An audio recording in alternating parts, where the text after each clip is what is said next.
Now, here's your host, Johnny Radio himself, John Harden. When you hear the sound of coming, hear the drums drumming, I want you to join together with the band. We don't move in any particular directions, and we don't make no collections. I want you to join together with the band. Welcome in to Happy Hour with Johnny Radio. No Johnny Radio today. No J. Morgan Harder today. Bryant Dake is Zach Boyd with you. Johnny Radio will be back on Monday. He's taking a much-needed vacation. Hardworking man, John Harden is. Yes. So he deserved the break. I am jealous of him. He first went to Red Rocks in Colorado, saw a concert. I want to go to Red Rocks so bad. So I'm jealous on him of that. Now I believe he's down in Florida, enjoying the beach. Also jealous about that. So very jealous of John Harden. But that's beside the point. He'll be back on Monday. Jay Morgan should be back tomorrow to wrap up his final week with us. But we got a great show planned for you, a lot to get to. 11:30, Isaac Simpson will join us. We'll talk Tigers. We'll talk Grizzlies with him at 11:30. Evie Van Pelt will join us at noon to talk all things Ole Miss Rebels. A lot to get to with Evie, really with both Isaac and Evie. But for Evie, we're getting to that point of the year where it's been a lot of just football talk with Evie. But now we're getting to the point where we got to talk basketball. A lot of basketball news for Ole Miss. Transfer portal concerns. They had their Square Jam, I think is what they call it, for kind of their preseason Midnight Madness type thing. They also are hosting a grad transfer, Jose Perez, who's made a lot of news after this is going to be like his fifth school wherever he goes. He was at Manhattan. I think he was at Radford first.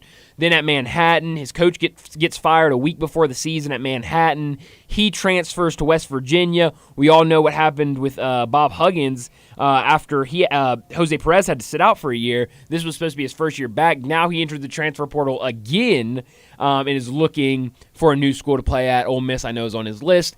He's supposed to be taking an official visit at Ole Miss tomorrow, so I'm interested to hear what Evie has to say about that. We'll talk to Evie Van Pelt at noon about the Rebels. But we do have a lot to get to. If you want to join in on the conversation, 901-360-8255. Join in on the conversation. Literally text and ask or tell me anything, and it will make my day. But, Zach, how you doing this morning? You're now your third show of the day. Yeah, we're pushing through. Yeah. It's you had the long morning, I have the long afternoon, so we're kind of meeting in the middle. You know? It's like peanut butter and jelly. That's right. I got a peanut butter and jelly sandwich over here. Hey, actually, look at there. That's how it goes. I haven't had one in a minute though. That's really? The thing. You're not a peanut butter and jelly guy? No, I am. I just haven't had one in a long time. I see. So I eat them a lot. It's just an easy meal. It's easy. It's easy for the kids. Yeah, just give them a peanut butter jelly sandwich, cut it in half. Kid, Zach? Good Lord. I mean, we all a kid at heart. I am a child.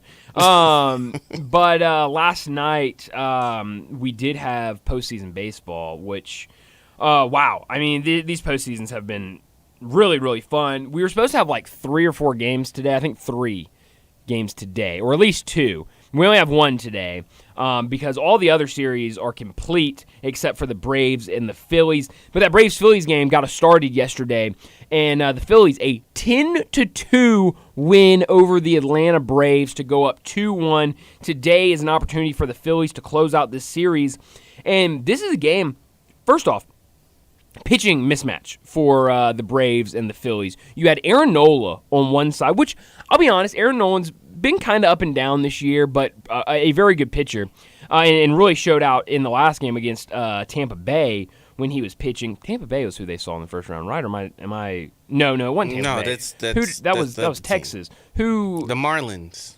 It was the Marlins. You're absolutely right. I get my Florida teams confused. It's the Marlins. That's right. Correct. The Miami Marlins, not the Tampa Bay Rays. But he showed out in that game and was really dominant. I was telling Brett, I've told him this a couple times, when that game was happening, that was when we had the wild card set up to where instead of having a game start at 11 and then a game start at 3 and then a game start at 6 and then a game start at 8, we had a game start at 3, a game started at 4, a game started at 6, and a game started at 8. It was very – I mean, we could have organized it much better, MLB, but whatever. That's beside the point. And I was going back and forth between the Phillies-Marlins game and the Brewers-D-backs game. And so, there would be a third out in Phillies-Marlins, and I would switch it over to Brewers and D-backs. And before I could even before I could even watch 2 pitches, I would look up in the top corner. There'd already be 2 outs in the Phillies game. And how is that happening? I mean, how is Aaron Nola working that fast? So he came out last night, threw an absolute gem. 1 run gave up by him in the 3rd inning to the Braves. They go up 1-0. 6 runs for the Phillies in the bottom of the 3rd inning. They continued to roll after that. Braves just couldn't come back after that.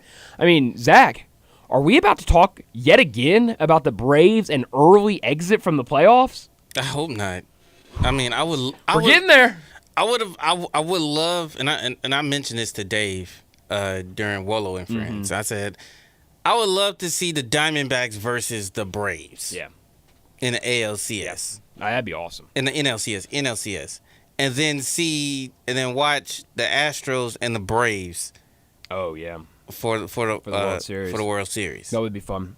And, I mean, that matchup of Braves and D-backs would almost be like the Braves seem to be 6 years ahead of the D-backs. But it really seems like the D-backs, it's what they want to do. The Braves spend all this time kind of building that young talent, drafted talent, bringing them up through the minors, and then they get there, and now all of them have like a long-term deal with the Braves, and they'll all be there forever. That almost seems like what the Diamondbacks are doing. I mean, they have these young players, and they've been these prospects we've been talking about for a couple years, and they've now, they're starting to reach that kind of age of they're hitting the scene, and so it does really seem like the D-backs are trying to kind of go about baseball how the Braves have gone about it, and we've seen it's worked wonders for Atlanta. So I would love to see that matchup, but man, the Phillies, what they have done has been really impressive. Now today's matchup going to be difficult for the Phillies. Spencer Strider going on the mound for Atlanta, and Ranger Suarez on the other side for the Phillies. I mean, it's Strider. I have said negative things about Strider this year, but I mean he's a top 15 pitcher in baseball. I mean, he's unbelievable. Yeah, he's been great from the start of the season.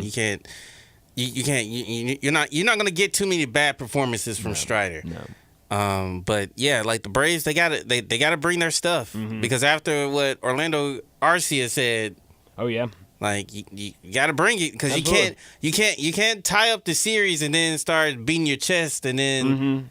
And then expect to not be no-shows in the next game. Like you knew that they were going to respond in some way. Absolutely. And so I'll be honest, I was surprised that it's going like this. And so for the Braves, I mean, I think you're going to have some questions if the Phillies can close it out today or tomorrow.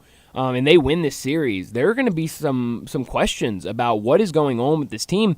But, we talked about it yesterday. I think the bigger question is about these 100-win teams and them getting an entire week off and how it's almost seeming to be a negative thing for those teams sitting at home. And I'm sure, obviously, having practices, batting practices, being in the cage, having bullpen sessions, all of that stuff. But nothing meets the action you get in a game, especially in a postseason game. And so I think it's hampering a lot of these teams by sitting out for an entire week.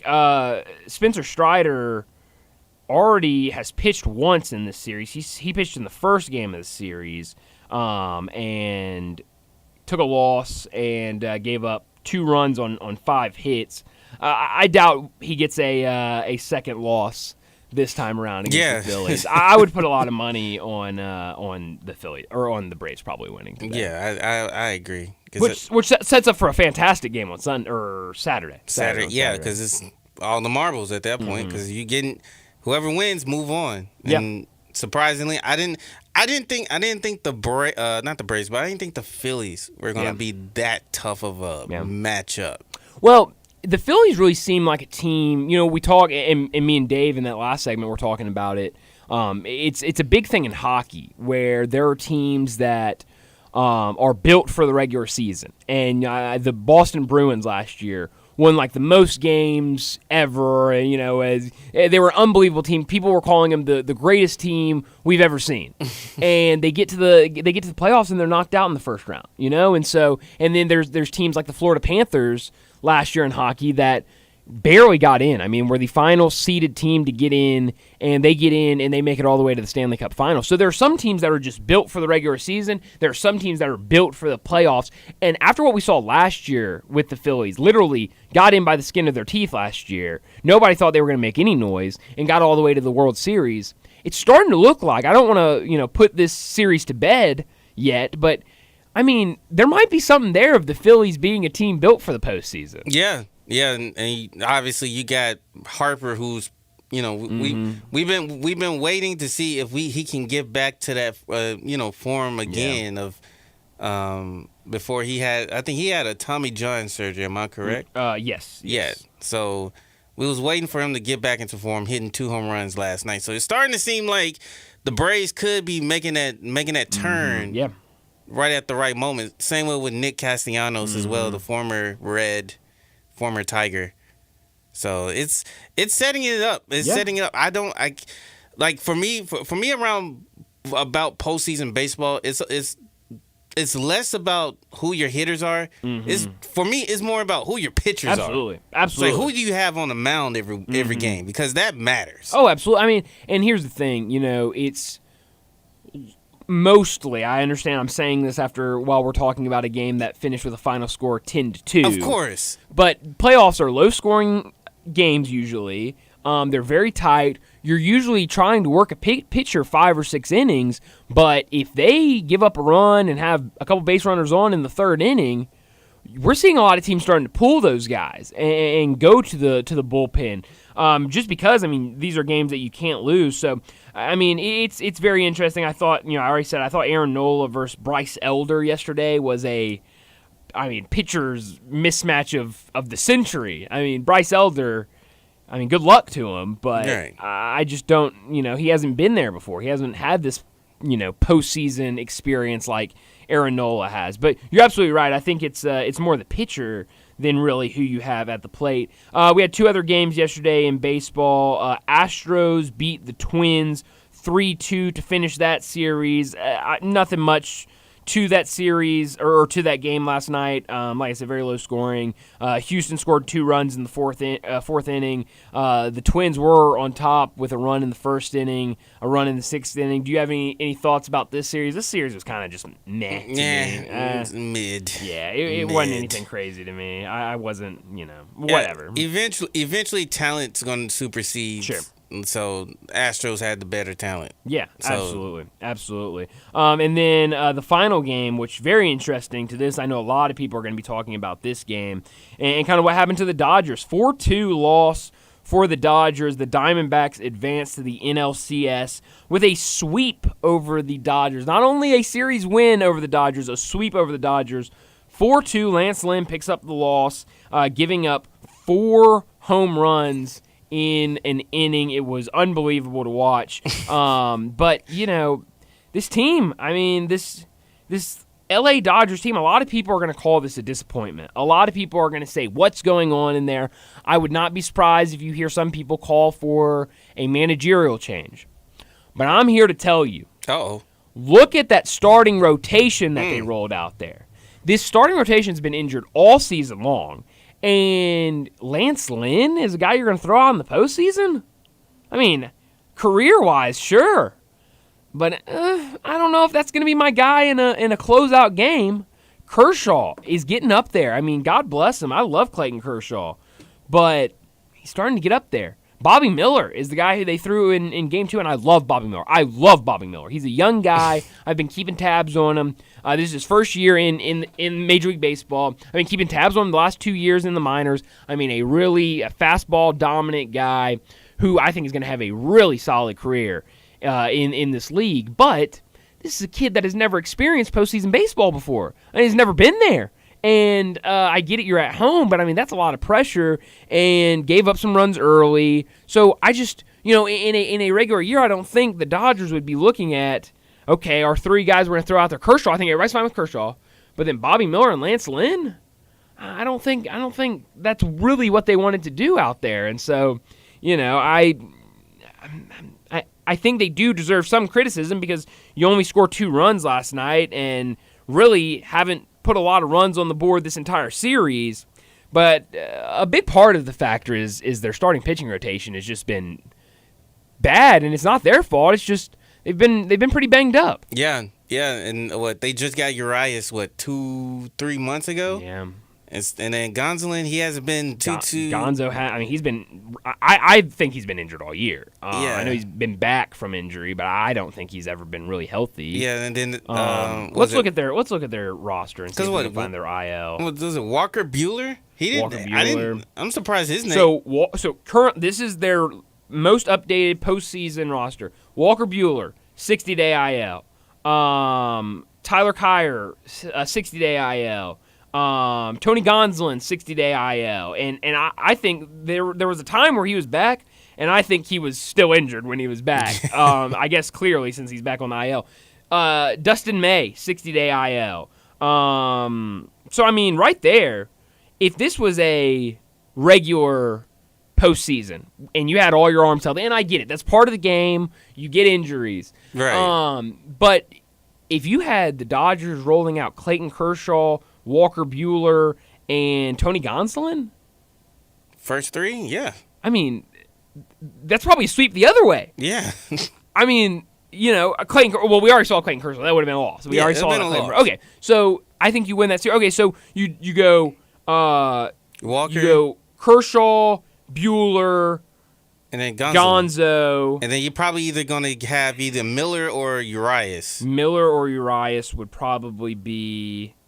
Except I don't see Urias on here. Unless did he get traded? I don't think so. I hope he didn't. I think just injured.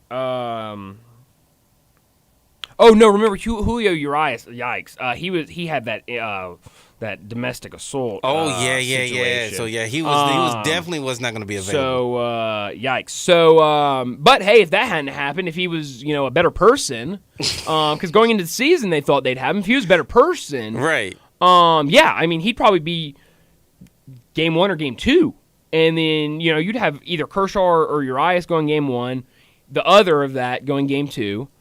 Buehler going game 3, and Gonzo in a closeout opportunity in game 4. So basically, it's the inverse of the Yankees, but the Yankees don't have pitching. Yes, but the also Dodgers, injuries with pitching for them as well. Yeah. I mean, we haven't gotten to see that kind of last off season, and even before then, all that talk of look at the starting rotation for the Yankees we haven't seen. Shout out to Jay Morgan. I don't know if he's listening to us or not. But Magic Johnson tweeted out about the series.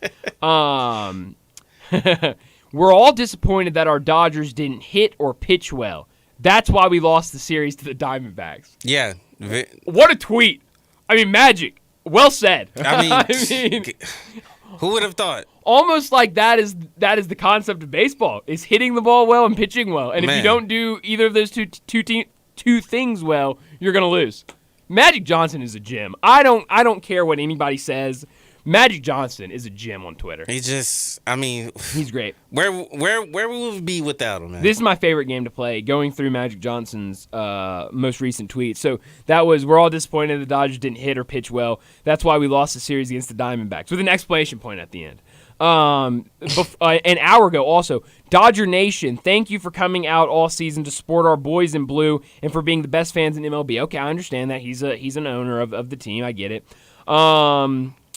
Ooh, here we go. 4 days ago, I want to remind my Dodgers I've been here. I've been there. In 1985, my Showtime Lakers got blown out by the Celtics in Game 1, famously known as the Memorial Day Massacre. Great name. Wow. They beat us by 34 points, and we still came back and won the series. So a little pep talk to his team. That's a little bit insensitive with the name. Well, okay. I mean, hey. 4 days ago, that was also in 1985, so times were a little different. 4 days ago, the Diamondbacks beat up my Dodgers 11-2 in the NLDS Game 1 last night. Now we need to rebound for Game 2 on Monday night. I mean, Magic Johnson, your Twitter page is it's special. It really is. His analysis is something that we are lacking. It is, and it's something that I strive for each and every day.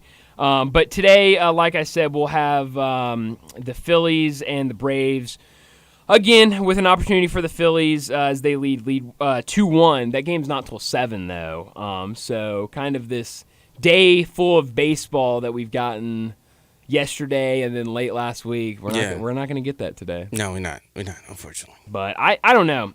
Part of me kind of hopes that the Phillies beat the Braves today. Is Just that bad? For chaos purposes? Yeah. Yeah, I wouldn't disagree. And with I'm making a lot of my friends mad because I have a ton of Braves Braves friends, and I know they're wanting to kill me right now. Hey man, I don't know too many Braves fans. Not off the top of my head. Do you not? Huh. Well, we got to get to a break here in a second so we can talk to Isaac Simpson. We'll talk Tigers with him. Big game Friday night for the Tigers against Tulane. Tiger basketball, I want to get his thoughts on Mikey and that being pushed to trial. And also we got to talk to the Grizzlies. A third preseason game tonight for the Grizzlies against the Hawks. Before we get to Isaac, Zach, is there anything that you're going into tonight like I want to see tonight in that preseason game for the Grizzlies? Defense. Okay.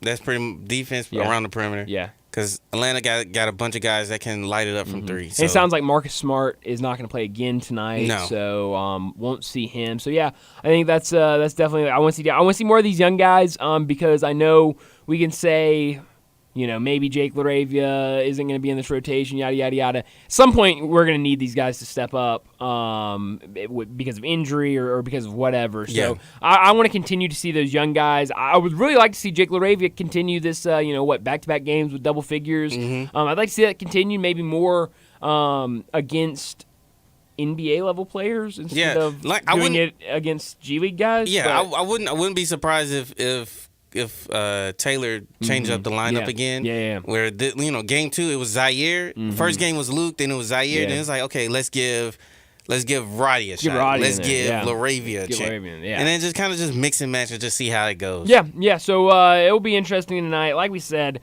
yesterday, I mean, I think you can take a little bit out of these games, but most of it is just getting excited. It's for the just pure season. entertainment. I mean, it's great. It's a lot of fun. But let's go ahead and get to a break. And when we come back, we'll talk Tigers and Grizzlies with Isaac Simpson. Join the voice of the Tigers, Dave Woloshin, for Wolo and Friends. Weekday mornings from 10 to 11 here on Sports 56 and 98.5 FM. I'm Gary York. I'm the service director at Lexus of Memphis. Our service department wants to be more than just a place where you get your oil changed. We do glass repair, windshield replacement, recalibration of your camera and sonar systems, even wheel repair, tire replacement, all the things you would expect from a luxury automotive dealer. Please check out our website. You can schedule your appointment, check out our specials, hours of operation, or if you'd like to do it in person, please reach out to one of our associates at 901-271-5199. Join us for the Memphis Police Department Hiring Expo Saturday, October 21st, 2023 from 11 a.m. to 3 p.m. at 170 North Main Street downtown. We'll be taking applications and interviewing candidates on site. Salary starting at $54,611, increasing to $60,713 after probation. Benefits include a $15,000 sign-on bonus, up to $10,000 relocation assistance. For more information or details, visit joinmpd.com. We interrupt this broadcast for special news and information concerning family leisure. The world's biggest spa sale is back and bigger than ever at Family Leisure. How is that possible? Well, let me tell you. You start off with 50 different spa models to choose from 5 different manufacturers. Then you throw in up to 30% off in-stock spas and swim spas. But is that all? Oh, no. you get free upgrades on all in-stock spas, plus 24 months, same as cash. Wow! This is the kind of sale that you just can't have every day, but it's happening right now at Family Leisure, the world's biggest spa sale. Soak in the savings right now at Family Leisure, Witten Road and I-40. You know the place where family and fun come together. Please remain calm and walk. Don't run to Family Leisure. And now back to your regular programming. Memphis's oldest restaurant, Coletta's, was established in 1923 to give Memphians the best Italian food possible. And I'd say they got it right. They are the creators of the barbecue pizza. It was Elvis's favorite, and I know for a fact that a large will feed one person all weekend. If you need to feed several, though, Coletta's caters any event. Choose from homemade lasagna, ravioli, Alfredo, primavera, and so many other delicious items you can't help but enjoy. Impress employees or clients and treat them to Coletta's for lunch or dinner. Plan ahead and get your holiday party booked at Coletta's. Elvis's favorite place to go eat with his buddies at the South Parkway location, and Coletta's even has an Elvis room dedicated to him. Call Coletta's on South Parkway at 948-7652 or Appling Road at 383-1122. Coletta's. It was Elvis's favorite, and it should be yours too.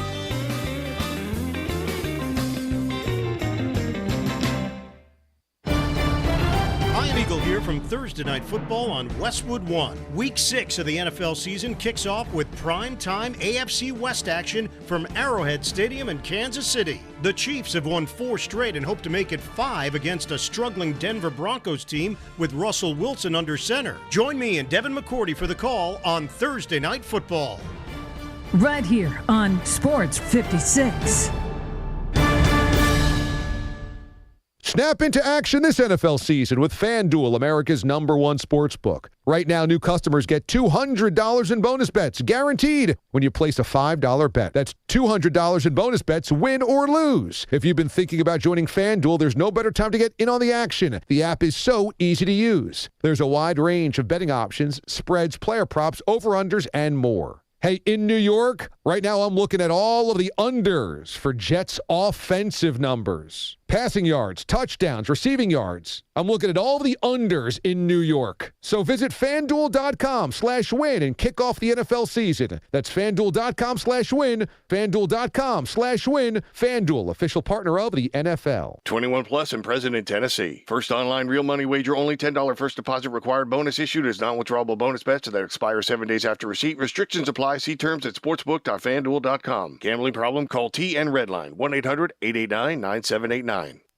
Now, back to Sports 56 Happy Hour with Johnny Radio. This hour is brought to you by Scooters Plus on Summer Avenue. Here once again is Johnny Radio. Snap back to reality. Oh, there goes gravity. Oh, there goes rabbit. He choke. He's so mad, but he won't give up. Daddies, he know he won't have it. He knows his whole back to these ropes. It don't matter. He's dope. He knows that, but he's broke. He's so stagnant. He knows when he goes back to this mobile home. That's when it's back to the lab again, yo. This old rhapsody better go capture this moment and hope it don't lose itself. Welcome back into Happy Hour without John Harden today. Bryant Dacus, Zach Boyd in for John and Jay Morgan. John will be back on Monday. Jay Morgan should be back tomorrow afternoon. But Isaac Simpson joining us now. Really excited to talk to him from the Ethos Grizzlies podcast, also from the TigerSportsReport.com covering the Tigers. And Isaac, that's where I want to start today. Thank you so much for joining us. Big game for the Tigers this weekend against Tulane. Obviously, the off week last week before, kind of giving them some time to get ready for this big game. How much do you think that off week helped after kind of that emotional win, I guess you could say, against Boise State after being down 17 points and then having to come back in that second half? How big was this off week to kind of get all of that out of the way and then really focus on Tulane? Yeah, I think it's big. Even though Tulane was off as well, I think it's big to have that week off, because I think this is an absolutely massive game for Ryan Silverfield. I actually think it's the biggest game in his tenure, because it can change a lot of things. I mean, you win this game, you're way out in front. I mean, you're in front to win the AAC. You're in the mix for a New Year's Six Bowl. You'll be favored, I would think, probably in all the games that you have remaining. SMU might be a close one, but I think you'll be favored in all those games. And you could just kind of change the narrative because since Ryan Silverfield took over, it's kind of like they've just been treading water. You got these 6-6, 7-5 seasons, and yeah, they need to prove that they can compete at the top of this conference, especially now with it being watered down to what it is now. Man, they got to prove that they can compete at the top of this conference, and they should do that year in and year out with the teams in this conference. And they win this game, I think that really puts them on the radar as one of the top D5 teams in the country. So it's a big opportunity on the home field, man, and they don't lose a lot of games at home, man. So I'm excited about this opportunity for them on Friday because, again, man, you win this game, and it kind of changes the narrative about Ryan Silverfield and the direction of the program. I've heard a lot of people talk, and I guess I've brought this up too, but the secondary for the Tigers, especially in that game against Boise State, you saw them give up a couple of big-time throws. When you're going up against a quarterback like Michael Pratt, we know what he can do with his arm, and they have some speed at receivers. How much of a concern do you have with these cornerbacks on Friday? Yeah, that's definitely a concern. Like you said, going up against a quarterback like Pratt, because he's gonna air it out. Trust me, they've watched the film and they've seen it as well, man. They're a team that can really push the ball down the field. So that's something that the Tigers are definitely going to have to key in on in this game. And I think one big thing for this game is I think the Tigers are a team, they need to get out early in this game. I think they need to get out to a good start. If they get behind the 8-ball, I don't think that's a good thing for this team. If Tulane gets out kind of like Boise State did, I don't know if they can make a comeback again against this Tulane team. We had a big play on special teams. Return for a touchdown by Cantu. They kind of sparked their return in that game. But I don't think that's something that they want to make a habit of doing. You get out down 14-0, 17-0 to this Tulane team, and I think it might be a long evening for you. So they need to get out to a fast start. But I think, like you said, I think that secondary, probably if I had to mark my list of concerns going to this game, I think that would be the biggest issue, or question mark that I have going to this game. They need to find a way to get some pressure on Pratt, make him uncomfortable in the pocket, so to kind of stop them from making some of those deep throws. I think that's the big key. I think up front they gotta get some pressure on him to make him uncomfortable back there in the pocket. And I don't necessarily say force him to run the ball, but try to limit some of those big plays definitely. And I think the front seven definitely has a lot to do with that. Isaac, I know there's not really of a quarterback controversy in with the Tigers, but where's your confidence level in Seth Hennigan? He hasn't had that signature game. I mean, I guess you could say Boise State could be that game where he threw for 270 and 2 touchdowns and no interceptions. But where's your confidence? What's the confidence level in Seth heading into this conference matchup? Yeah, I said coming into this season that this team would go as far as Seth could take them. And to be honest, man, I've been a little bit disappointed in Seth. Not that he's been bad. You just felt like going into this third year that he would be more advanced. I think you see some really good things from him. Like he had that back shoulder throw to skate to the end zone. He's had some big throws. Like one down the sideline. It just seems like he's inconsistent. It seems like he's thinking too much, and it kind of seems like he's even regressed a little bit from even where he was last season. It just seems like he's not comfortable all the time. Like a lot of times he steps up and makes these great throws, and other times you're like scratching your head, like wondering what he's doing. Man, they just need to have more consistency out of him, I think. And this is the opportunity to do it. Like you said, this is a big stage. This is the opportunity for him to lead this team to a signature win. But he's been a little bit shaky. There's no question about that. And he's thrown some questionable picks at times. You just felt like as far as throwing the ball, that he would be more advanced than this by now. And it just seemed like he hadn't grown a lot. And even sometimes this year, again, it seems like he's even possibly regressed a little bit. So it's going to be on him. I think if this team is going to win a big football game tomorrow night, that it's going to be on the shoulders of Seth Hennigan, man. He's got to play some really good football. And they just need to see more consistency out of him because, again, you get a lot of uneven play, man. He's good on this drive, the next drive, he's not so good. They're going to need him to be extremely consistent in order to pull this one out, being 4-point underdog. Isaac, what are your biggest keys for Friday night for the Tigers to get a win over Tulane? I think they got to establish the run. I think that's big. I think that's their biggest weapon on offense is the running game. definitely think they need to do that. And if you can run the football, that limits the time they practice on the field. You want to kind of win time of possession. That's something that they haven't done a great job of this season.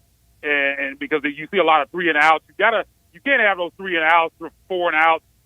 You can't have those type of plays in against a good team like this. You have to control the clock, time of possession, keep the crowd involved. I think is a big thing. And again, I think it goes back to Steph. Steph has to make his read. They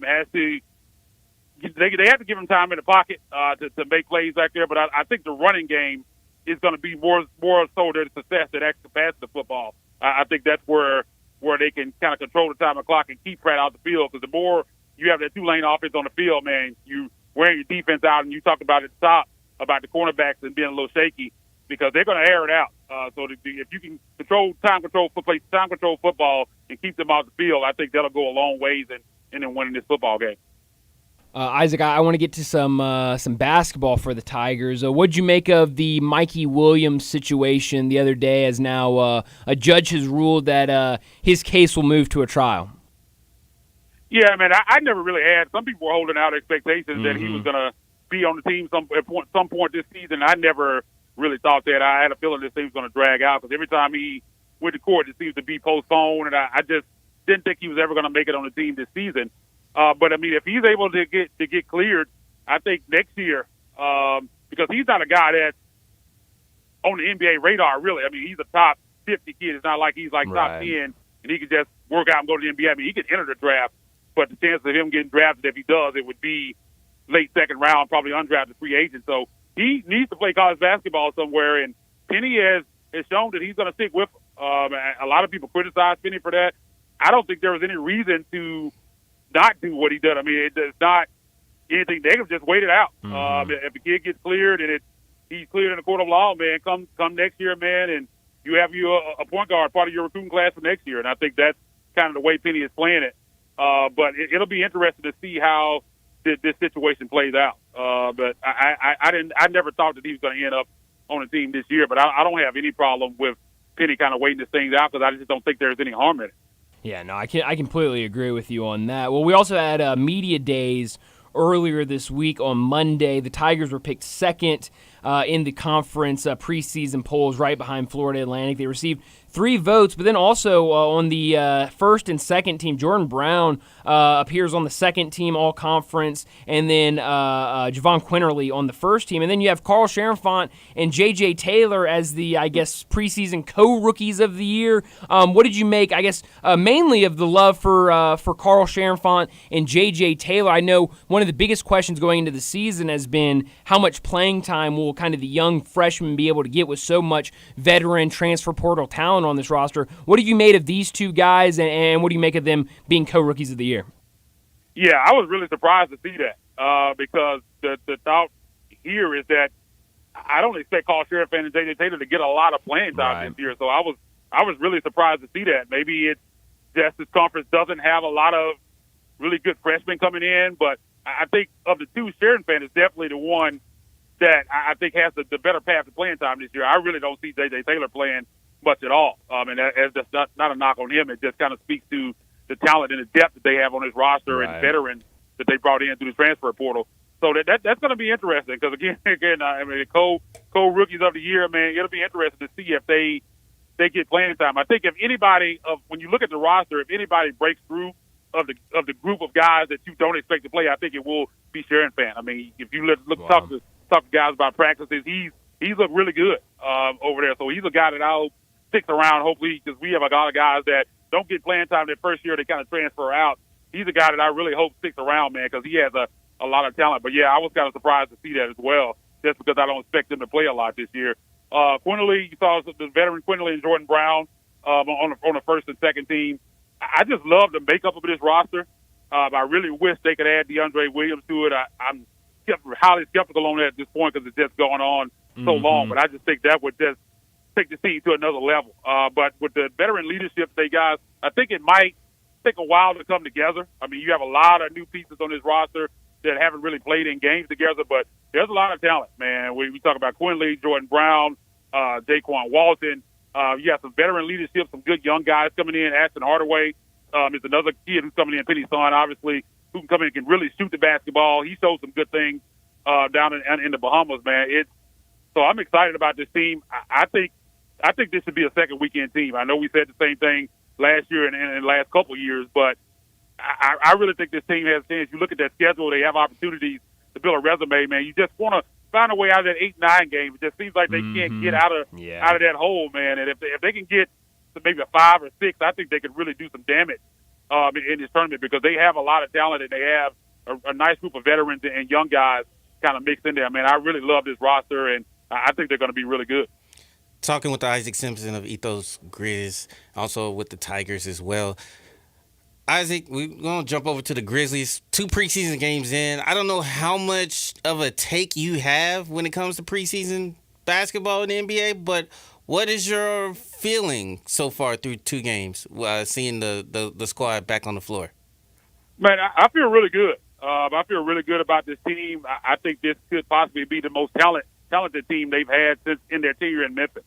Obviously, Ja Morant's going to miss the first 25 games, but we've seen this team continue to win basketball games even without Ja Morant. I think they're really poised to do that. I think Desmond Bane and Jaren Jackson Jr., they look mid-season ready, man. I wouldn't be upset if Taylor Jenkins put them in bubble wrap for these last 3 games, because they look ready. Desmond Bane, I think, coming back from the toe injury, he finally got that taken care of. I think he's going to have a monster season, and especially these first 25 games. You see that Desmond Bane was averaging at one point early last season 24 points a game. I think that's the same guy that we're going to see here before the injury last year. I think that's what we're going to see for these 25 games. I think he's going to really lead this team along with Jaren Jackson Jr. You watch the handle with Jaren Jackson Jr. Handle looked a lot better. I think they got him passing the ball out of the high post, which I really like. Shout out to St. Andrews on that. And I really enjoyed the preseason game the other night because I like the young guys getting extended playing time in that fourth quarter. And you had a lot zach playing well. Jake LaRavia struggled early in the game, but he really came out of his shell, tried to punch on me, always going up trying to dunk on somebody, man. Came down on his wrist. Looked like it might be something serious, but he was able to come back in the game, man. He really played well along with David Roddy. Zaire Williams looks confident. I think last year it just seems like he was thinking too much on the floor. He's just reacting now, showing off a little bit of playmaking ability. He had a couple of nice passes to Xavier Tillman inside. He's getting to the mid-range, knocking that down. So I'm glad he's confident because if they can unlock his potential, that just gives this team an entirely different dynamic. Because I've kind of talked about that starting lineup and it being small on the smaller side. They need another wing that can come off the bench with some size that can defend.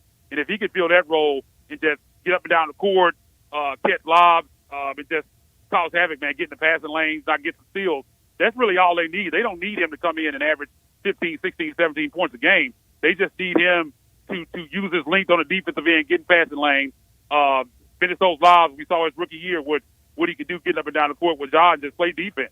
That's really all they need, man. And hit that mid-range jumper every now and then, man. He'll be good to go.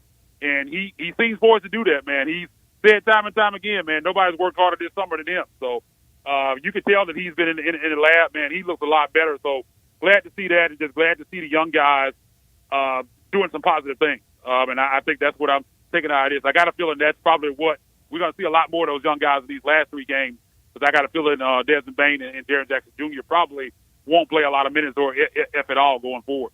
Yeah, absolutely. Another game tonight, preseason game tonight against the Hawks should be a lot of fun. But Isaac, before we let you go, what do you got coming down the pipe? What should we be expecting to see from you in the upcoming days on the Ethos Grizzlies podcast or your work with the Tigers? Yeah, man, we're back hot and heavy with Ethos Grizzlies, man. Took a little bit of time off over the off season, but we're back, man. Dropping podcasts 3 or 4 times a week. We'll definitely have another one out tonight post game. Breaking down tonight's game, so be on the lookout for that. Go over there, Ethos Grizzlies, give us a like and a follow. We definitely appreciate that. And also TigerSportsReport.com for all your Memphis athletic news. And find me on my personal X page at Isaac_NBA.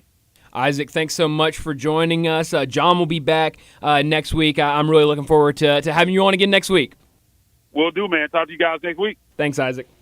Isaac Simpson joining John every single Thursday afternoon to talk Grizzlies and Tigers. Like he said, you can follow him on Twitter and also check out the Ethos Grizzlies. I should give his Twitter out, or X, whatever you want to call it. Isaac_MBA. Also check out the Ethos Grizzlies podcast and also Tiger Sports Report for your Tiger news. Let's go ahead and get to a break. When we come back, we'll talk a little bit about the Thursday night football game tonight. That's next on Happy Hour. Broadcasting from the Family Leisure Studio, we are Sports 56 and 98.5 FM. Sports and blinds, they just go together. And right now, all Sports 56 listeners get $50 off any order at Blinds Etc. South. Real wood, 3.5 to 4.5 inch plantation shutters made in the Mid-South are always affordable at Blinds Etc. South. And now get $50 off your order. Get your free in-home consultation at 901-681-0225 or go to blindsetcetera.southllc.com. Upgrade your home with custom-made plantation shutters and window treatments from Blinds Etc. South. Pizza lovers and sports fanatics, Ferraro's Pizzeria is your Sunday ticket headquarters. Catch every pro game on multiple big screen TVs while enjoying $2 beers, $9 beer buckets, and mouth-watering pizza. We're talking the cheesiest, most delicious New York pizzas in town with all your favorite toppings. What are you waiting for? Grab your family and friends and get to Ferraro's, corner of Jackson and Main, just east of the Pyramid. Enjoy every pro game at Ferraro's Pizzeria and Cheesy Corner, your game day destination.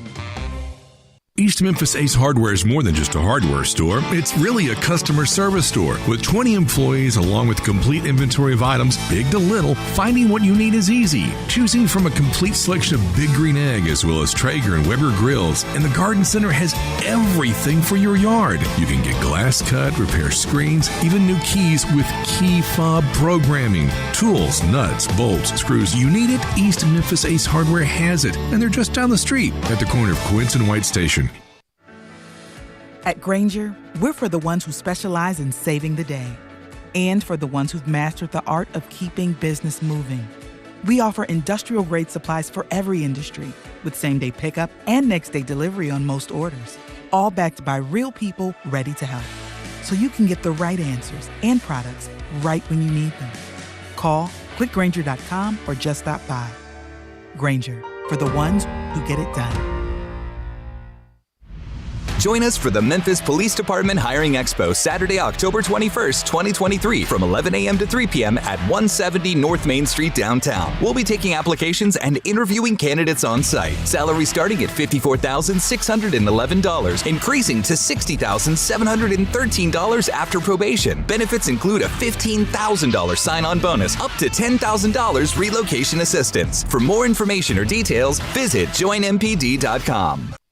Now, back to Sports 56 Happy Hour with Johnny Radio. This hour is brought to you by Scooters Plus on Summer Avenue. Here once again is Johnny Radio. Snap back to reality. Oh, there goes gravity. Oh, there goes rabbit. He choke. He's so mad, but he won't give up. Daddies, he know he won't have it. He knows his whole back to these ropes. It don't matter. He's dope. He knows that, but he's broke. He's so stagnant. He knows when he goes back to this mobile home. Zach, I said we were going to talk some football here. We'll do that a little later when we have some more time. I want to talk about this Kansas basketball situation.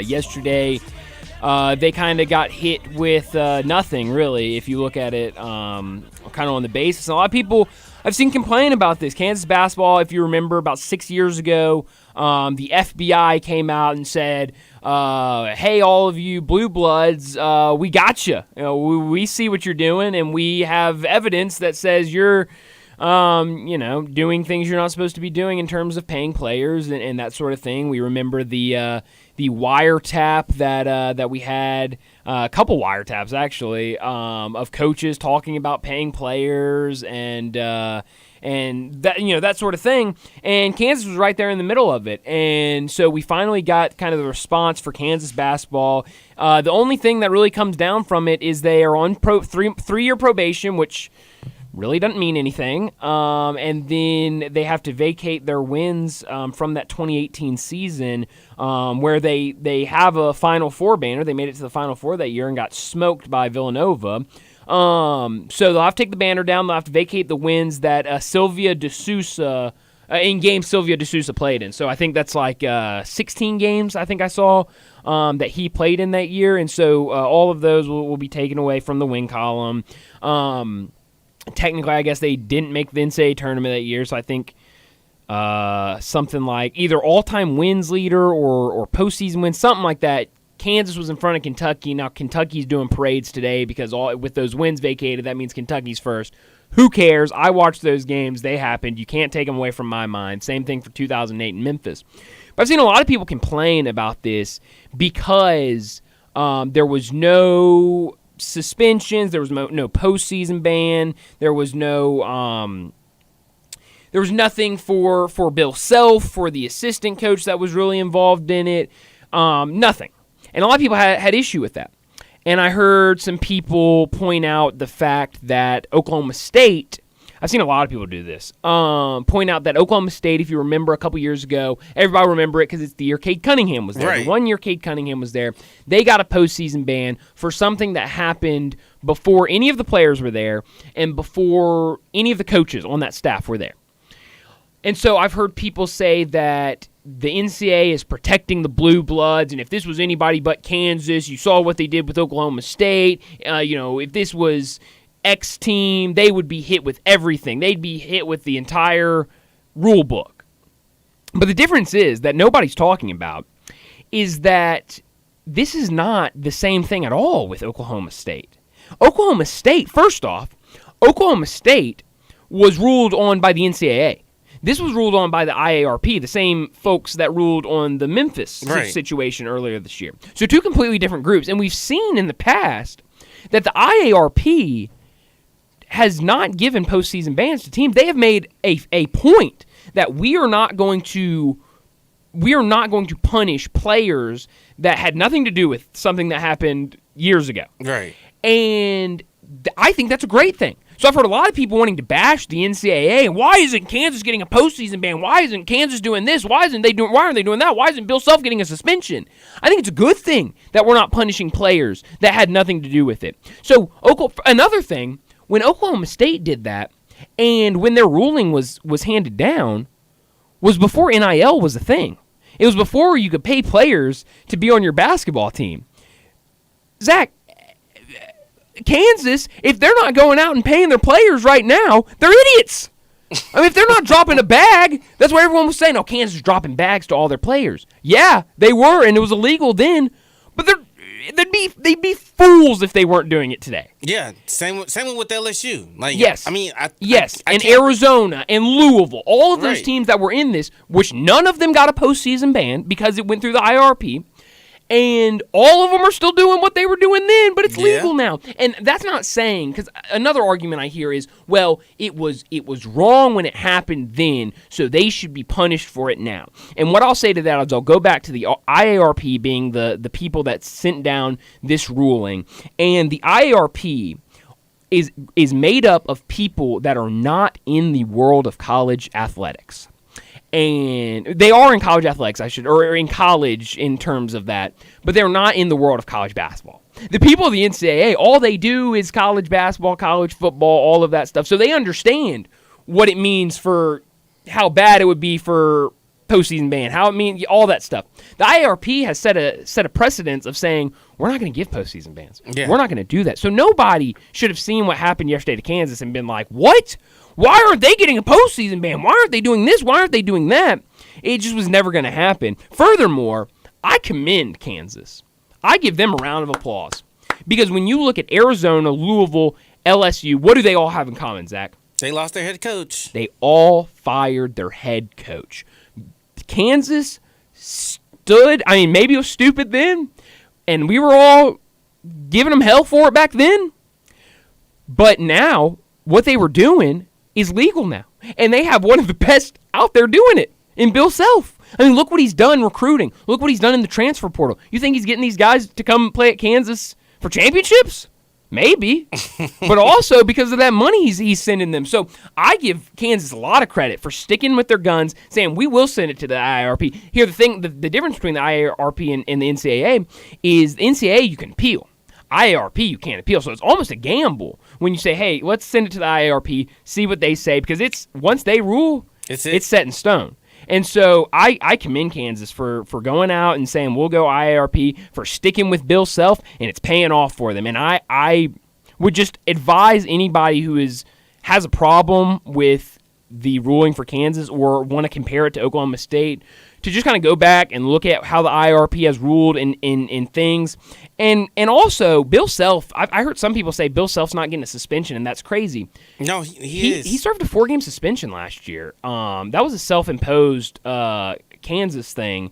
They also don't have as many scholarships. They can't do as many official visits. So there are things that nobody's talking about that are in play for Kansas basketball. And so I would just, I would advise because I had to go look, and because I forgot all of these things from last year that when they self-imposed. So I had to go home and me and Brett, it came down before our show yesterday. And so we talked about it a little bit, and I didn't want to talk about it much because I just didn't have enough time to go back and look. And so I think I don't have a problem with it. Also, I think it's, I've spent 5 minutes talking about it, and I think that's all the time you should give to it. Mm-hmm. I've heard some people give all this time to it and want to sound the alarms on the NCAA back in Kansas, and I just don't think it's that big of a deal. If any of that stuff happened today, nobody would blink an eyelid. No, you knew as a you knew the program was going to be fine. Yeah. when they allowed Snoop Dogg and the strippers. Oh yeah, and they knew they were going to be fine. They knew what was going on.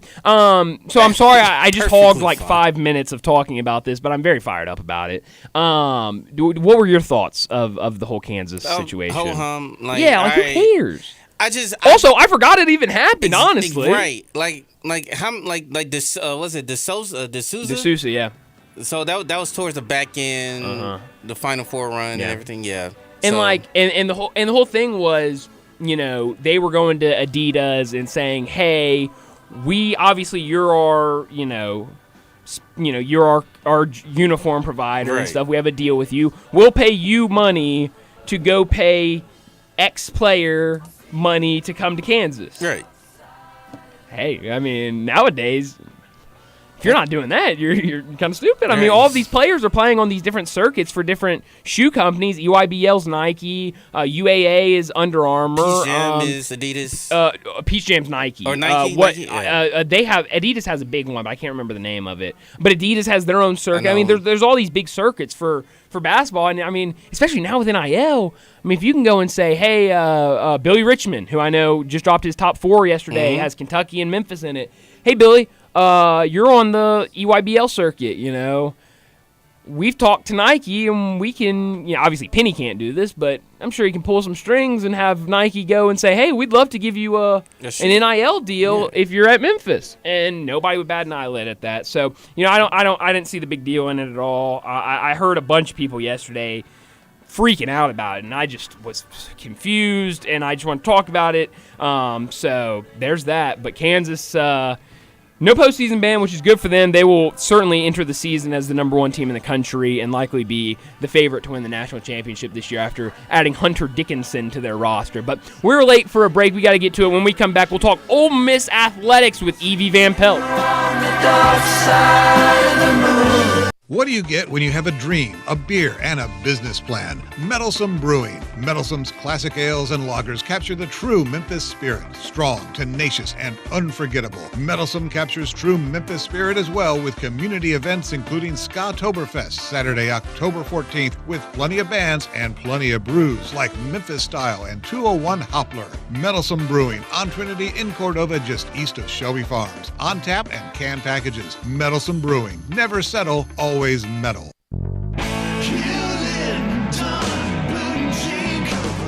Hewlett & Dunn Boot and Clothing Company, we have it all. From handmade Amish leather belts, fine and casual clothing, boots, casual boots, work boots, fancy boots, and even safety-toed boots. Lots of cowboy hats to choose from, even Nebo lights, good-looking duckhead dress shirts, duckhead caps, shorts, and pants. Tons of jeans from Ariat, Wrangler, Devil Dog, and Kimes Ranch jeans. At Hewlett & Dunn, we have a great selection of Old South t-shirts and caps. Fine clothing from dress to casual to Sunday best. Enjoy choosing from UFO's orthopedic-approved shoes. Hewlett & Dunn Boot and Clothing Company. Boots of every size, every color, every skin. Great quality Western, work, and safety toe boots. Hewlett & Dunn Boots and Clothing Company. 111 North Center Street, Collierville. Hewlett & Dunn. Hewlett & Dunn, serving you and your family since 1961. Join us for the Memphis Police Department Hiring Expo Saturday, October 21st, 2023 from 11 a.m. to 3 p.m. at 170 North Main Street downtown. We'll be taking applications and interviewing candidates on site. Salary starting at $54,611, increasing to $60,713 after probation. Benefits include a $15,000 sign-on bonus, up to $10,000 relocation assistance. For more information or details, visit joinmpd.com. My dad has a cold, but also has high blood pressure. That's why I got him Vicks NyQuil High Blood Pressure for fast, powerful nighttime relief. Unlike some ordinary cold medicines, it's specially formulated for people like my dad. NyQuil High Blood Pressure is sugar-free, alcohol-free, and decongestant-free. Vicks NyQuil High Blood Pressure. The nighttime sniffling, sneezing, coughing, aching, fever, sore throat, cold and flu for people with high blood pressure. Like my dad. Medicine. Use as directed. I feel good shopping at DriveMax. DriveMax, you get value. Need a car that screams I feel good? DriveMax has it all. From cars to SUVs, find a tightly inspected used car that'll have you dancing all the way home. Call 901-664-2424 or visit DriveMaxApproval.com. DriveMax, I got approved. Memphis' oldest restaurant, Colette's, was established in 1923 to give Memphians the best Italian food possible. And I'd say they got it right. They are the creators of the barbecue pizza. It was Elvis's favorite, and I know for a fact that a large will feed one person all weekend. If you need to feed several, though, Colette's caters any event. Choose from homemade lasagna, ravioli, Alfredo, primavera, and so many other delicious items you can't help but enjoy. Impress employees or clients and treat them to Colette's for lunch or dinner. Plan ahead and get your holiday party booked at Colette's. Elvis's favorite place to go eat with his buddies at the South Parkway location, and Colette's even has an Elvis room dedicated to him. Call Colette's on South Parkway at 948-7652 or Appling Road at 383-1122. Colette's. It was Elvis's favorite, and it should be yours too.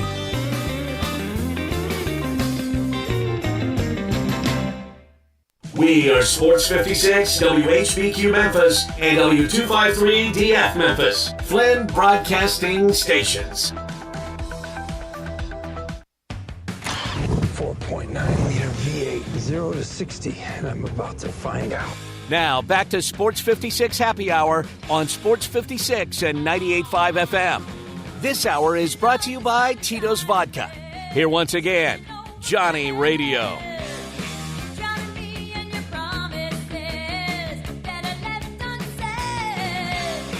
No Johnny Radio today. He'll be back on Monday as he's enjoying some vacation time. Very jealous of him.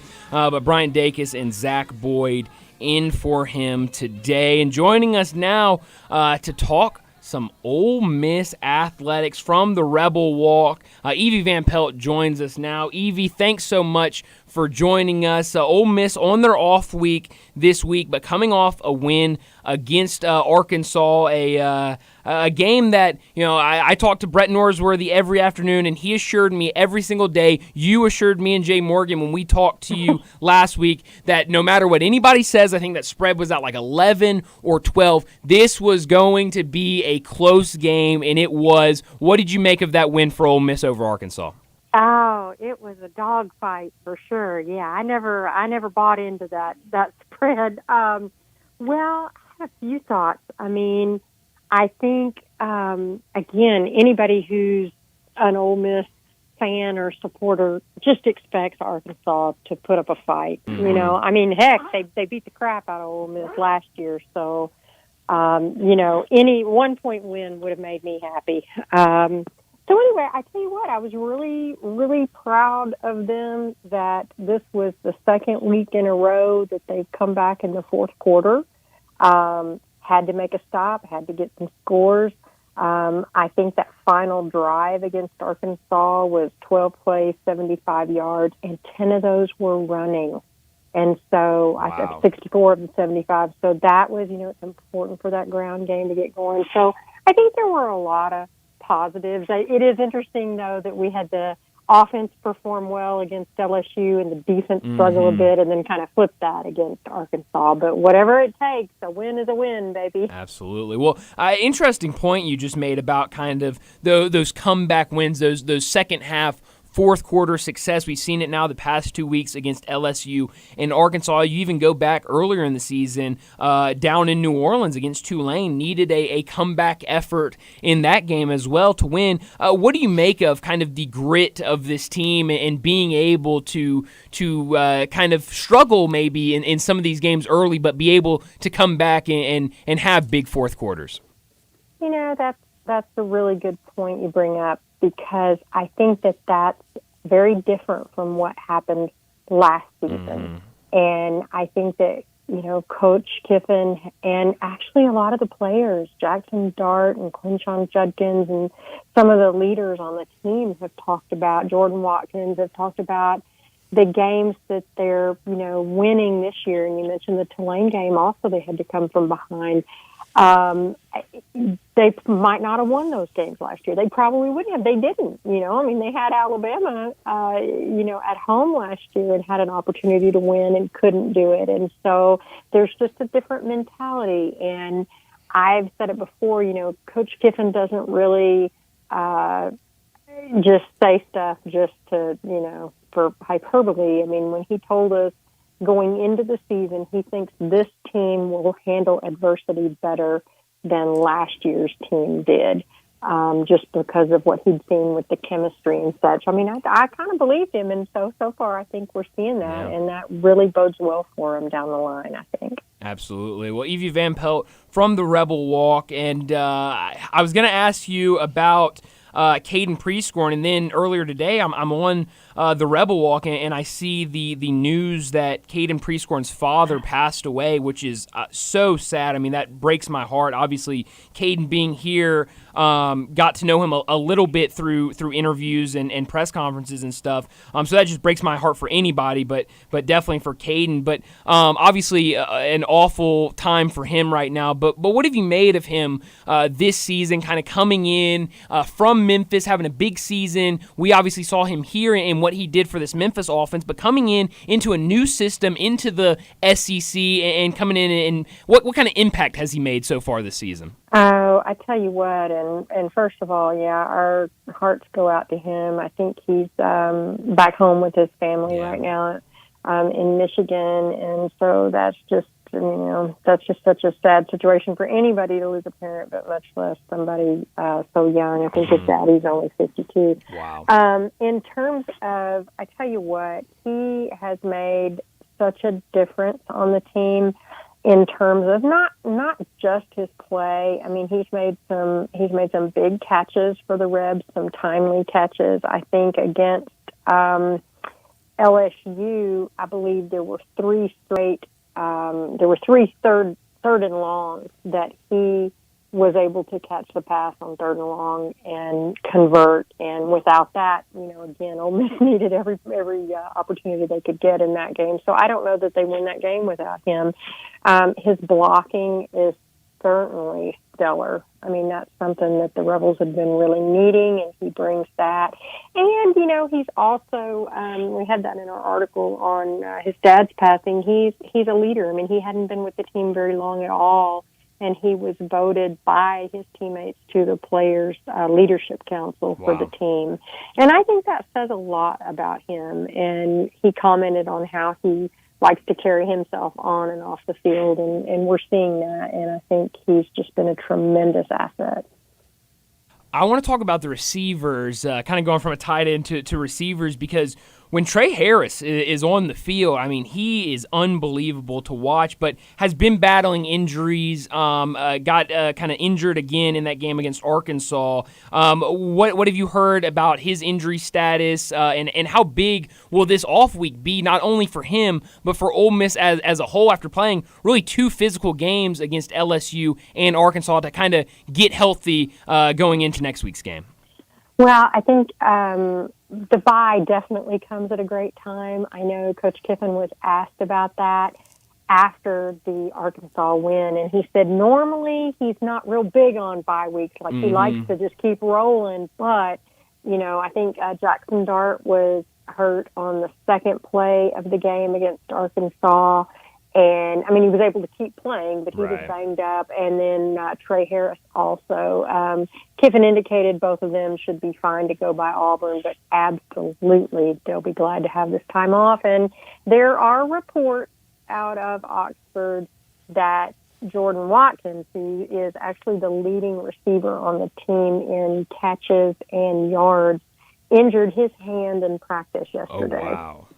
So that would be a big blow. We're trying to get more confirmation on that. We don't know the severity of that, but that would definitely, he has sure stepped up, and he, I think, had 86 yards, 7 catches against Arkansas, and has been Mr. Steady, and he's also the punt return man. So, that is something to keep an eye out on to see if he's able to play against Auburn.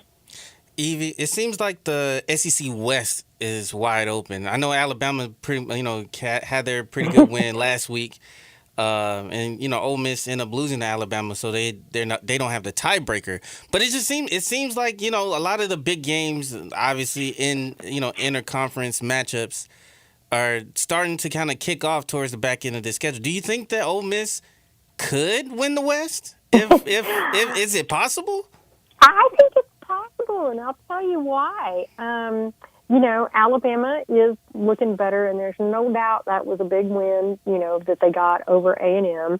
I will say, though, they've still got some tough games. They've still got LSU to play, and I think LSU, while they may be out of it with a couple of losses out of Atlanta, although never say never, but I think they will absolutely have a say in who goes. And to me, like, you look at A&M sitting there at 2-1 in conference play, but they've got to go on the road to Tennessee, on the road to Ole Miss, and on the road to LSU. So that's going to be tough for them. So I think that kind of handles them. Ole Miss does have the tiebreaker over LSU. So really, I think, Ole Miss needs a little bit of help, but you never know. I mean, I think you're right. I think this SEC West is wide open. And, on any given day, you never know what can happen. And I think the Rebels sure would like to have that second half in Tuscaloosa back to redo. Evie Van Pelt joining us from the Rebel Walk. Follow her on Twitter at Ole Miss Evie. Evie, I want to get over to some basketball because, believe it or not, I mean, this season is quickly approaching, and I know the Square Jam was last week for Ole Miss, which great name, by the way, Square Jam. What is the excitement level for this upcoming basketball season? Obviously, we know Chris Beard now the head coach there. A lot of excitement when he was hired, but with kind of this football team having success, what is the excitement level like for the basketball team? Well, it's interesting. I think in years past, just kind of keeping my finger on the pulse of Ole Miss fans, maybe the excitement wasn't there in October. But I think Chris Beard brings a new feel to the game, and folks were so excited to see the Rebels at Square Jam and see, kind of get a glimpse of some of the players and what they're going to look like, and they always have a ball with it. And of course, Ole Miss women's team coming off their Sweet 16 in the NCAA tournament last year. There's a lot of that. Whenever Coach O is involved, there's always a lot of excitement, regardless. Absolutely. You can make anything exciting. But the men's basketball team, a lot of people are really, looking forward to that, even though, like we say, it's October. And they've got, we had an article out earlier today. There is a potential transfer that is just a phenomenal player, Jose Perez, who is going to be visiting Ole Miss Friday. And so it's just kind of interesting that, and there's a buzz about that. And, there's still a lot of questions. I mean, I think Ole Miss is still waiting to find out about whether Georgetown transfer Brandon Murray and Oklahoma State transfer Musa Cisse will be eligible to play. They've applied for a waiver since it's their second transfer, so they're waiting on that. But there's a lot of exciting news coming out of Oxford in men's basketball and women's. Absolutely. Well, and you bring up Jose Perez, and a guy, like you said, a really phenomenal basketball player, but a guy I really feel bad for. I mean, this is a guy that at Manhattan, he has his head coach. His head coach gets fired a week before the season starts. He transfers to West Virginia, has to sit out last year, and then head coach gets fired again, and so now trying to look for another school. So, that's a massive one. You talk about these transfers for Musa Cisse, the biggest one, obviously here locally. We remember his time at Memphis. What have you heard anything about when the school expects any news about that? I know with the NCAA, you never really know. And how much of an impact would having Musa Cisse on the floor eligible help this team? Oh my gosh, I think there's no doubt that having him on the team would just impact them in just tremendous ways. A 7-footer, Absolutely. They don't grow on trees. But in terms of when we'll hear, it's so frustrating. You would think that the NCAA would have some sort of system in place where, at least by the time a player's season starts, they could kind of get things situated. And I think we saw that really that isn't the case. Like, we've seen it so many times. I mean, Otis Reese at Ole Miss, we had that a couple of years ago where it took forever. And we just saw the North Carolina receiver, that they said now, oh, wait, okay, it's eligible. We got more info from y'all, and, we're halfway through the season. So I hope it's not a situation like that, but we have not, as far as our sources have indicated, Ole Miss, I don't think has an idea of yet when they'll hear from the NCAA. I'm curious, Evie, and I'm hoping that you can help explain.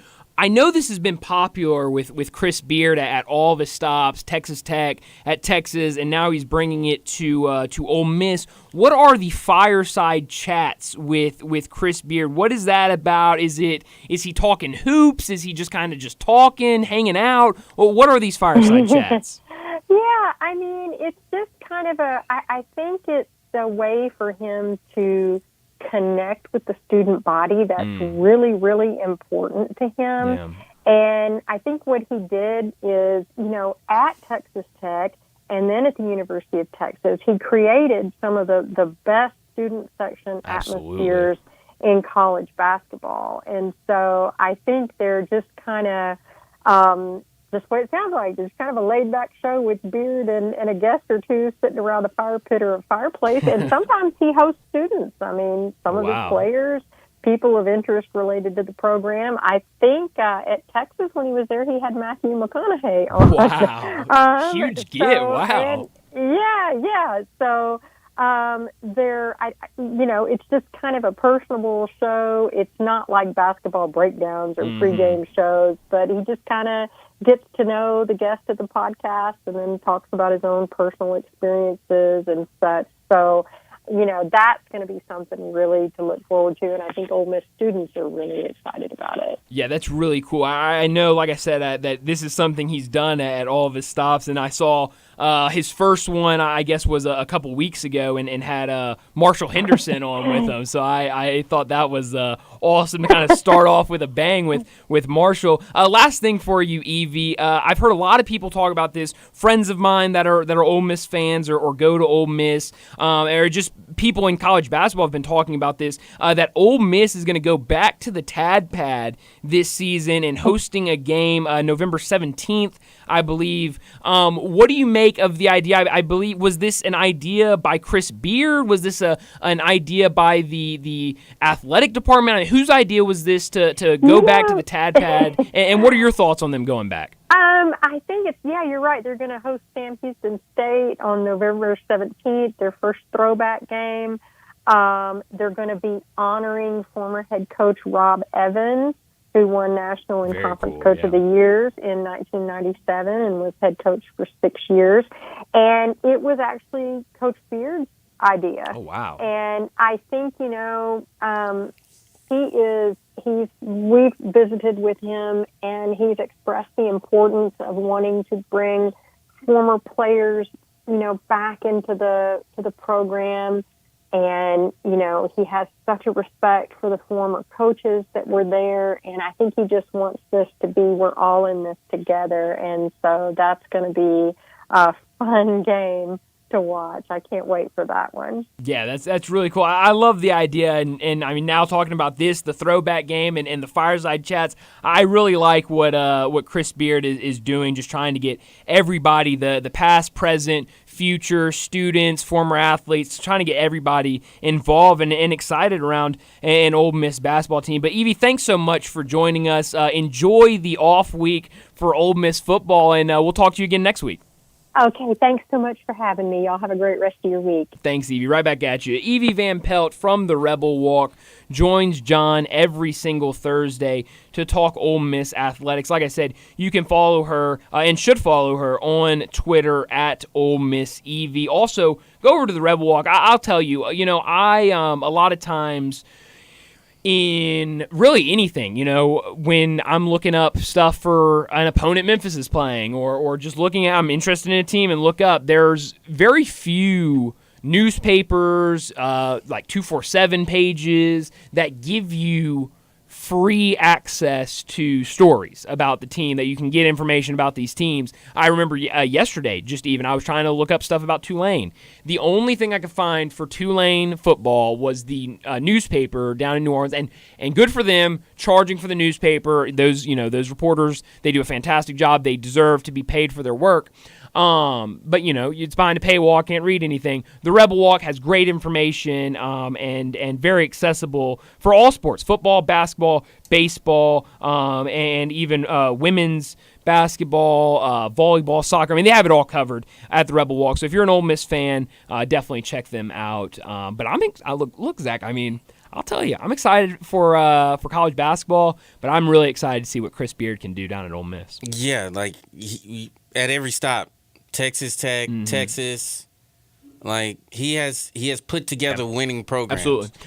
So it's gonna be interesting to see if Ole Miss can crack that level in basketball, because I think they've been close on a couple occasions, but they haven't been there. So yeah, we'll see. And I loved what Evie said about Chris Beard really makes an attempt and does a really good job at it of getting students excited and engaged and involved. And you saw that at Texas Tech.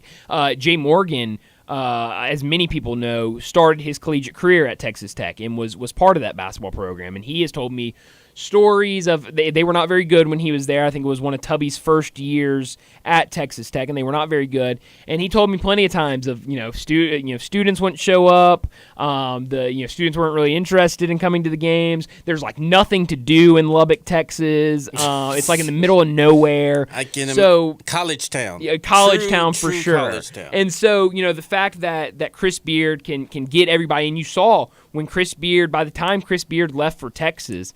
I mean, Texas Tech was one of the best environments in college basketball. Yeah. And same for Texas. I remember, I guess, 2 years ago now when Texas hosted Gonzaga, and it was incredible. I mean, the atmosphere was unbelievable. And so we've seen Ole Miss get excited for football. We've seen those crowds for football. We've seen those student sections for football. Right. We've seen those student sections. I mean, everybody knows Swayze Field. The students are in the outfield behind the wall, and when there's a home run, they all throw their beer in the air, or their drinks in the air, I should say.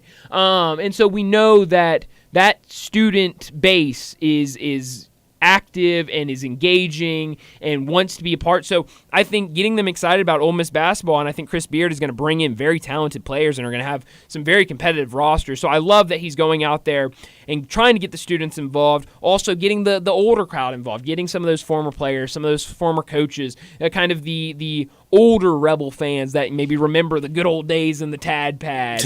And being able to bring everybody together, I think, is really, really cool. But I got to get off basketball because if I start talking basketball again, we'll be here all afternoon. It's a rabbit hole for us. It is, and I'll start talking college basketball. I mean, I'll get into breaking down, South Dakota, and nobody wants to hear that. Oh, you got it. Because I'm not breaking down South Dakota. Nobody wants to hear that, and I don't even want to hear myself talk about it. So let's get to a break. When we come back, we'll talk football. Start your day with Sports 56 Mornings with Greg Gaston and Eli Savoy. Weekday mornings from 7 to 10, right here on Sports 56 and 98.5 FM.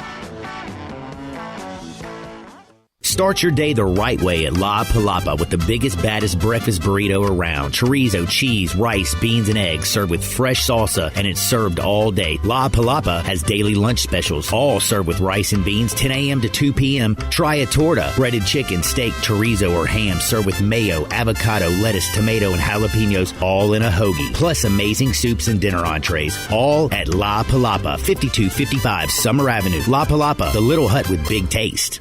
Finding great candidates to hire can be like, well, trying to find a needle in a haystack, but not with ZipRecruiter. Its powerful technology actively finds and invites qualified candidates to apply to your job. So while other companies might deliver a lot of hay, ZipRecruiter finds you the needle in the haystack. See why 4 out of 5 employers who post a job on ZipRecruiter get a quality candidate within the first day. Try ZipRecruiter for free at ZipRecruiter.com/free. That's ZipRecruiter.com/free. O'Reilly. Protect your vehicle's engine with Syntec and O'Reilly Auto Parts. Syntec Premium Full Synthetic Motor Oil is formulated for today's engines to dissipate heat and friction and reduce wear. Get 5 quarts of Syntec Full Synthetic and a MicroGuard Select filter for just $33.99. Limits apply. See store for details. Get Syntec only at O'Reilly Auto Parts. O'Reilly Auto Parts. At Jason's Deli, when you're dining in or picking up curbside, you can expect wholesome food and no surprises, just delicious sandwiches, crisp salads, and quick quality meals made with the freshest ingredients and no artificial trans fats, MSG, high fructose corn syrup, or artificial colors and dyes. Around here, a lot of thought goes into what we put into our food and what we take out of it, because you're not just taking a bite, you're getting a taste of who we are. New items are constantly being created to expand our menu for all tastes and special diets with vegan and gluten-free options available. Convenience and on-time delivery you can count on. It's just a click away at jasonsdeli.com, so whether you need to feed 5 people or 5,000, the team at Jason's Deli, they have the credentials and the commitment to keep you satisfied. Freshness is nearby at Jason's Deli with locations at Ridgeway in the Park Place Center, Poplar and Highland, Germantown Road in Cordova, and on Goodman Road in Olive Branch. Jason's Deli. It's wholesome food and no surprises. Today, I consider myself the luckiest man on the face of the earth. Now, back to Sports 56 Happy Hour on Sports 56 and 98.5 FM. This hour is brought to you by Tito's Vodka. Here once again, Johnny Radio.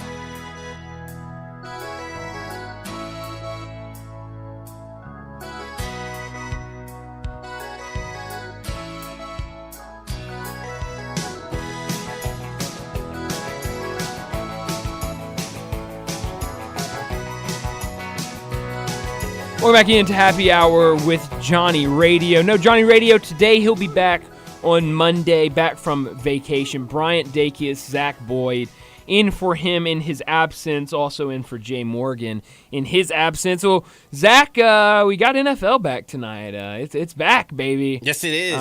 But it's the Broncos versus the Chiefs. So, if there's any consolation in this game, there's a report that is saying that Taylor Swift might show up to this game.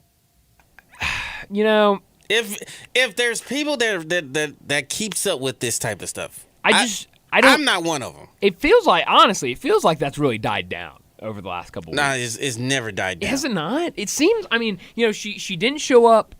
She didn't show up in Minnesota. Yeah, against the Vikings. I mean, who would?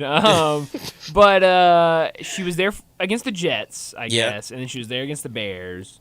But it just seems like maybe it's because she didn't show up against the Vikings. I just feel like I haven't heard many people talking about it this week. Yeah, she didn't show up against the Vikings, and Travis Kelce got hurt. So it's like, he's looking at her like, hey, I got hurt and you wasn't there. You weren't there. You got to come. You got to come for the next one. You got to be here. You got to show up. Yeah, okay. But so yeah, I mean, I guess so. I mean, heck, on Prime Video, she'll be getting a ton of airtime. Oh, plenty. Because isn't she about to like release like a documentary on Amazon or something like that? Oh man, that's why she's gonna be there tonight. It's not gonna be for Travis Kelce. It's gonna be for all the airtime on Prime. I mean, good lord. But no, I mean, this game, I hope it's competitive. I don't expect it to be competitive. The Chiefs are just, they're the top of the class, and the Broncos have just shown absolutely nothing.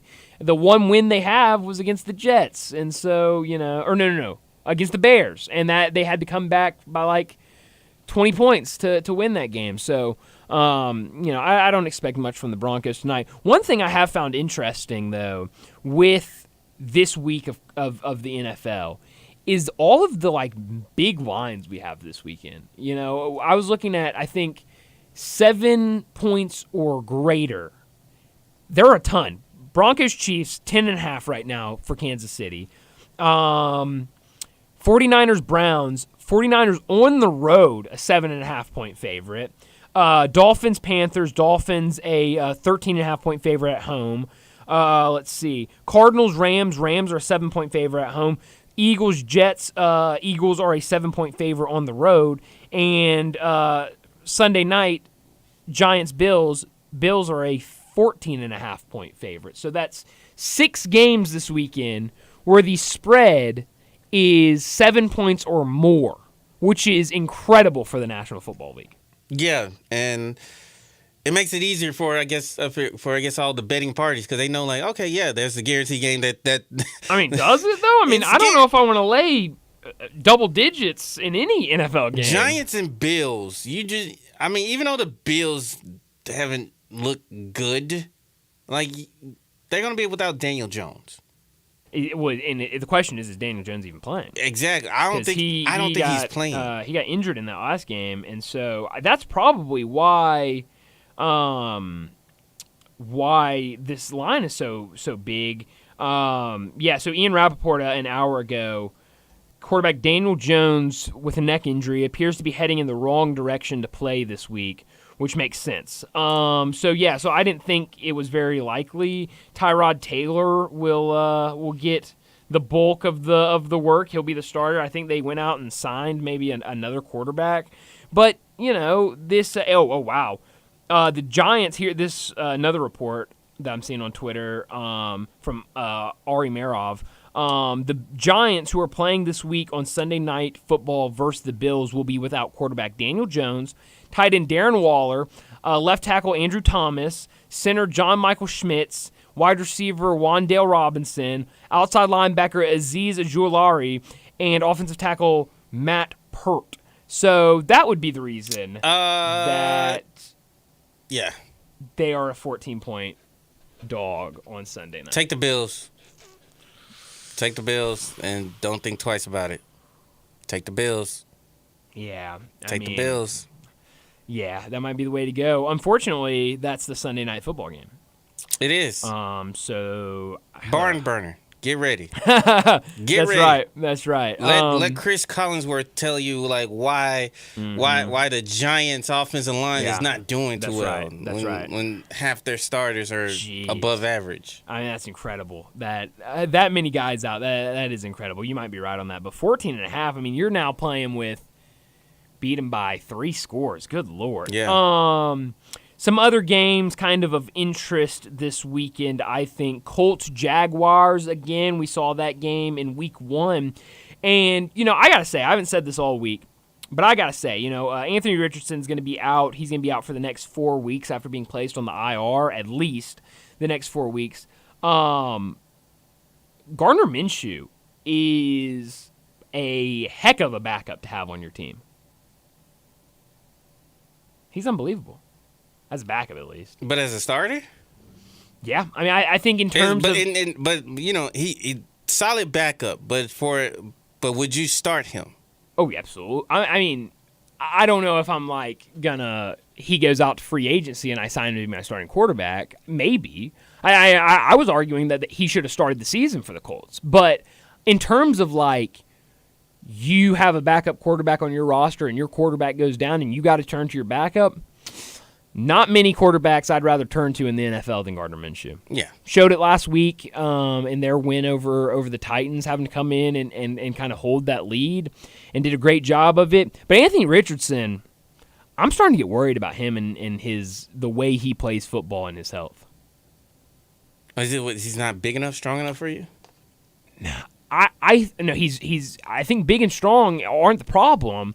I think it's he knows he's big and he knows he's strong, and so he just wants to, take hits, and if he's going to run, he's not really going to get down. He's just going to try to run somebody over.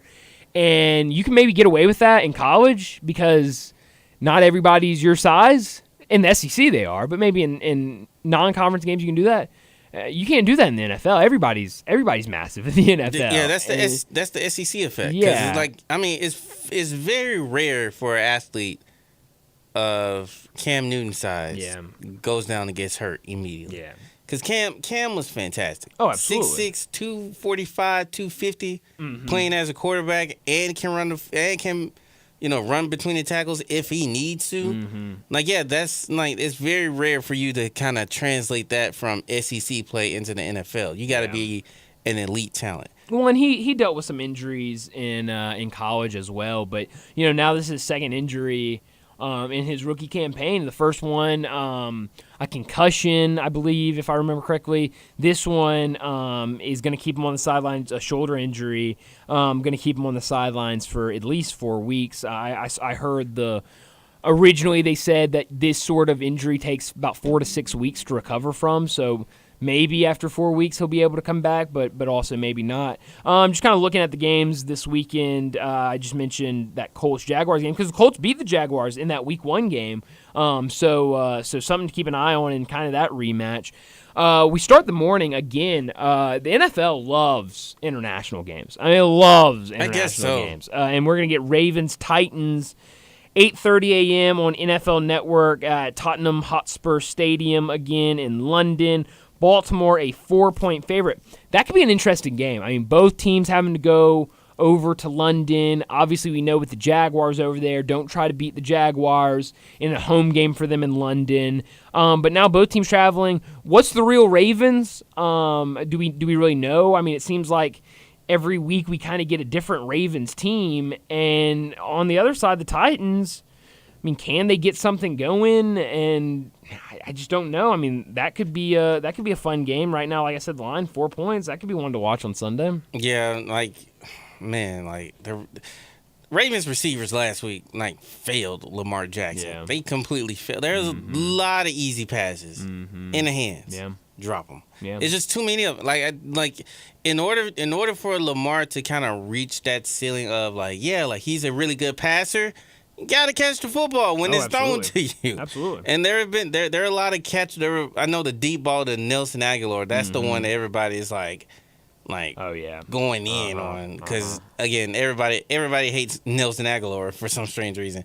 But Titans, like I said from the jump, their offensive line is not the same as it was a couple of seasons ago, and you can see off rip where Derrick Henry does not have those lanes anymore. Yeah. And he's having to create off of partially open lanes that they're creating, and teams are loading up for him. So it's not like he can get and break away and do all the things that he was doing before. So for the Titans, everything starts with their line. Yeah. It starts with their line, then it goes to Tannehill. Because Tannehill cannot do anything or be the bus driver that I thought he was just going to be until they found their future quarterback. He can't do anything unless the offensive line is stable, and which is not. Right. Another game that I think is interesting, and I want to go through a couple more games, and then I got a notification about something Richard Sherman said that I want to get your thoughts on. Oh, wonderful. But the Vikings and the Bears, I know 1-4 versus 1-4, maybe not interesting. Bears are playing better football. Oh, yeah. And the Vikings, on the other hand, I think have been playing good football. They just can't find ways to win. Kirk Cousins is having a great season, already 1,498 yards, 13 touchdowns to only 4 interceptions. But Justin Jefferson's out. Yeah, and we know how big of a weapon Justin Jefferson is for Kirk Cousins. So that could throw a wrench into the Vikings' plans this weekend. Yeah, unfortunately.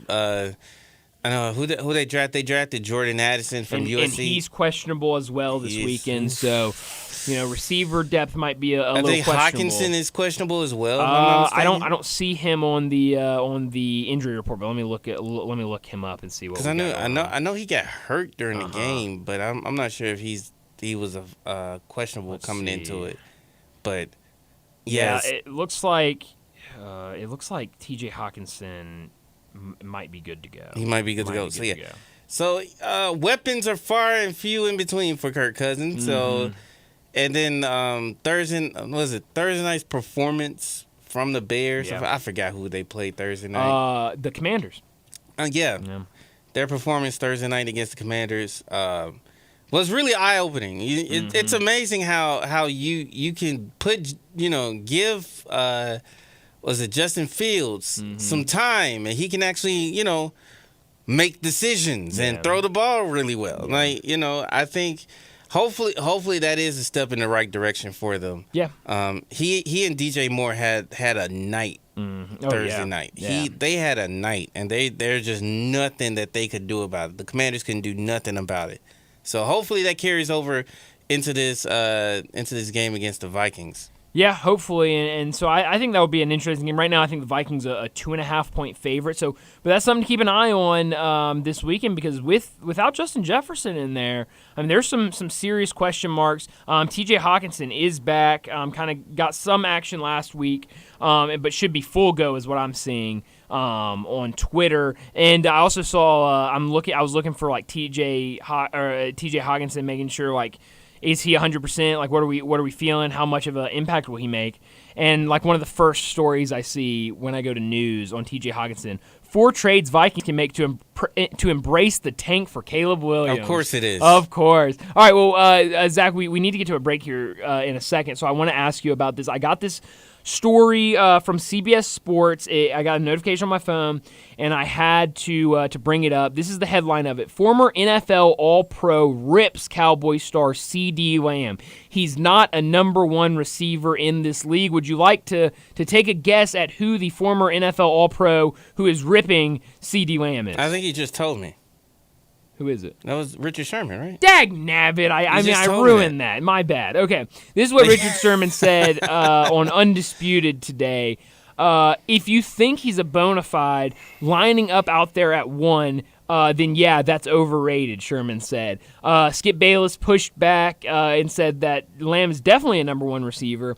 Sherman took issue with that and said, so you're saying he's in the conversation with Justin Jefferson, Tyreek Hill, Devontae Adams, Jamar Chase, Stephon Diggs, A.J. Brown, Cooper Kupp, Deebo Samuel, Terry McLaurin, and Mike Evans? You're saying he's in that conversation? Then you're not watching it. What do you make of what Sherm said about CD not being a 1?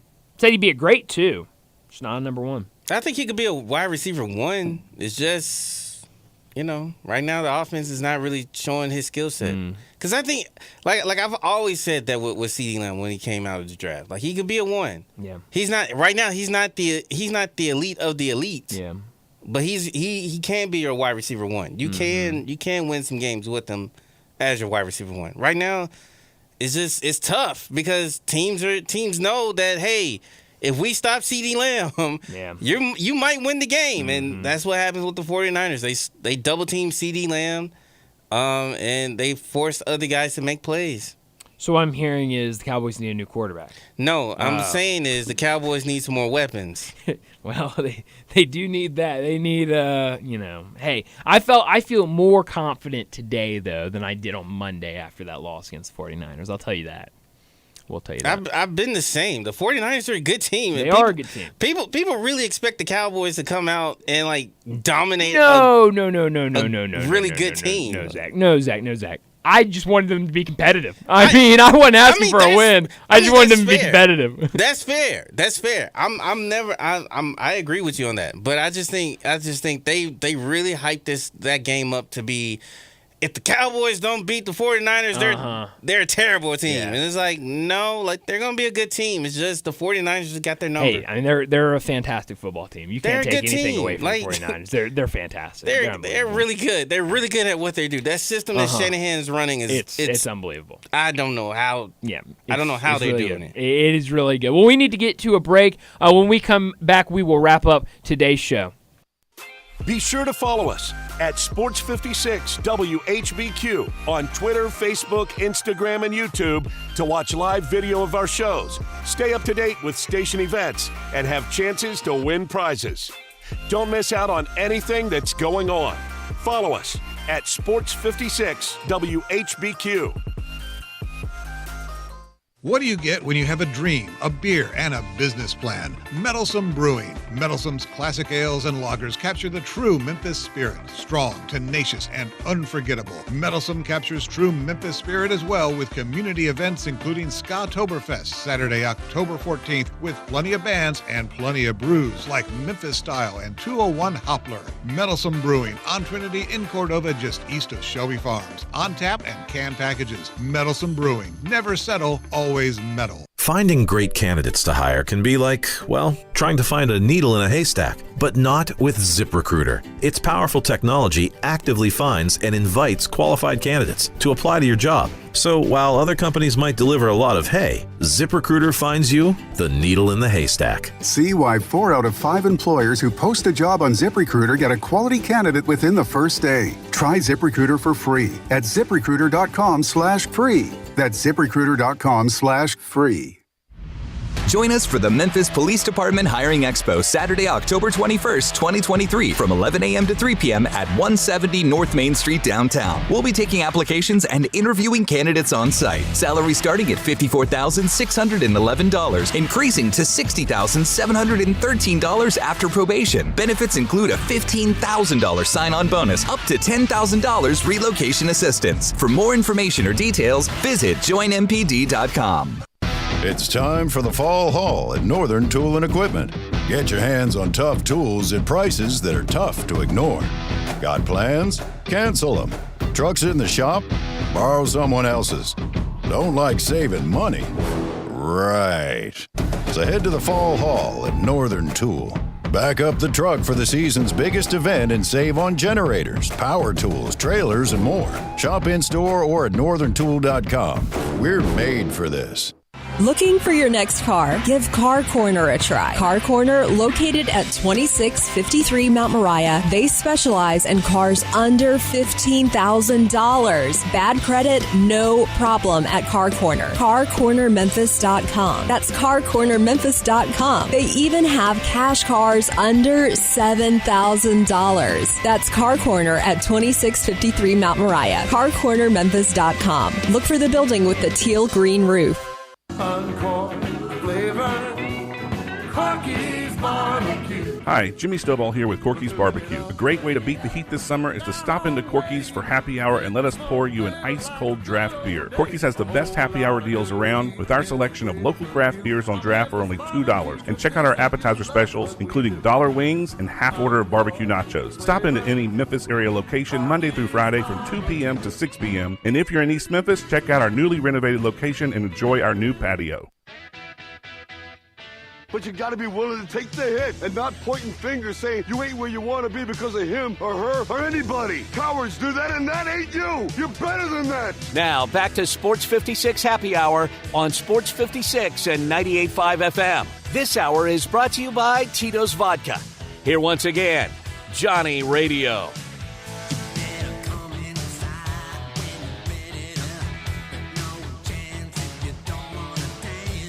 Zach, it's really a good night of sports. We got NFL. We just kind of talked about that game tonight between the Chiefs and who are the Chiefs playing again? The Broncos. Yeah, the Broncos. I was drawing a blank myself because I was trying to sit they're it. so bad. I just want to forget about them. Chiefs and Broncos tonight in the NFL. That one's on Prime. You can also hear all of that action right here. I should say no Reb Talk tonight. Rebel Yells on Monday. No Reb Talk tonight. So we'll start our coverage of tonight's NFL game at 6:30 with a full pregame show and then into all the action starting about 7:15. So you can catch that here. You can also watch it on Prime Video. We've got some college football tonight. West Virginia at Houston in Big 12 action. SMU at East Carolina in American action. That first one at 6 o'clock on FS1. 6:30 on ESPN for the American Athletic Conference game. We've also got, I talked earlier about the Braves and Phillies tonight at 7 o'clock in Major League Baseball. We've got NHL, Grizzlies tonight in preseason action. So really, I mean, pick your poison, Zach. A little bit of everything tonight. Yeah. So you pretty much got your entire litter to choose from. Mm-hmm. We haven't hit the sports equinox just yet. But we're getting close. It's getting close. We're getting really close. And it's a lot of fun to watch. I will say, tonight, this Big 12 game, West Virginia at Houston, I'm shocked at what West Virginia has done this year. They're 4-1 on the season and have won their last 4 games after losing to Penn State to start the season 38-15. And this is a team that preseason at Big 12 Media Days were picked to finish dead last in the conference, and absolutely nobody thought that their head coach would make it through the season. You didn't believe in Neil Brown? I did not. I would look. Whoa! You wasn't a believer? Whoa! What's going on? I did not say I believed or did not believe in Neil Brown. I was just saying that I heard a lot of people say that they did not believe in Neil Brown. Did I save myself? But since then, they've been playing really well. They obviously picked up a win against Duquesne, 56-17. Beat Pittsburgh at home, obviously a big rivalry game there. Beat Texas Tech. Now, that was a weird game. Texas Tech's starting quarterback went down. A very close game in that one that they win. I think the biggest one out of all of this was last week a win, or 2 weeks ago. They're coming off an off week. 2 weeks ago, a win at TCU. And TCU, as we remember, I think everybody remembered that game against Colorado, beginning of the season. The high scoring, zero defense being played, and a shootout against Colorado, a loss there. But after that game, I thought, and I heard a lot of other people saying that, hey, we need to be giving more credit to Colorado than taking away from TCU, because if you look at what TCU did after that, their next game was against an FCS opponent. They held Nichols to 6 points, held Houston after that to only 13 points, held SMU to 17 points. So I was hearing a lot of people saying, maybe this team's back. Maybe they're actually better than we thought they were after that loss to Colorado. But since then, back-to-back losses against West Virginia and versus Iowa State. I think this is a big game tonight for West Virginia. Is West Virginia good? Have they just been playing subpar opponents in Duquesne, Pittsburgh, Texas Tech, and TCU? I mean, what do you think, Zach? I think it might be a combination of the two, but again, like you gotta beat the teams that's on your schedule. Yeah. And so for them to be 4-1 so far, I guess we're about to reach the halfway point of the season. Like, I mean, it's pretty good. Now for them, it's about closing. Absolutely, it's about closing. Yeah. And so if they can come go into the Big 12 stretch and get some games against some good opponents, they might be in line for a nice looking bowl game, and Neil Brown gets to keep his job for one more season. How about that? Sounds like it. Now the schedule doesn't get easy for West Virginia. At Houston tonight, home against Oklahoma State, at UCF, home against BYU, at Oklahoma, home versus Cincinnati, at Baylor. You just got to win 2 of those games, and West Virginia's bowl eligible. But they're a 3-point favorite on the road tonight at Houston. Definitely keep an eye on that one. I know a lot of Memphis fans will keep an eye on SMU and East Carolina tonight. With the Tigers going to play SMU later in the season, that should be a really fun game to watch. So that's all the time we have. Enjoy your afternoon. Enjoy your night of sports, and we'll talk to you again tomorrow for another edition of Happy Hour.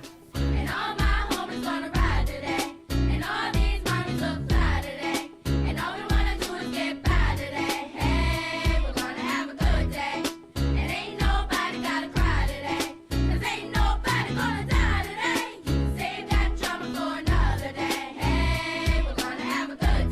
I'm Gary York. I'm the service director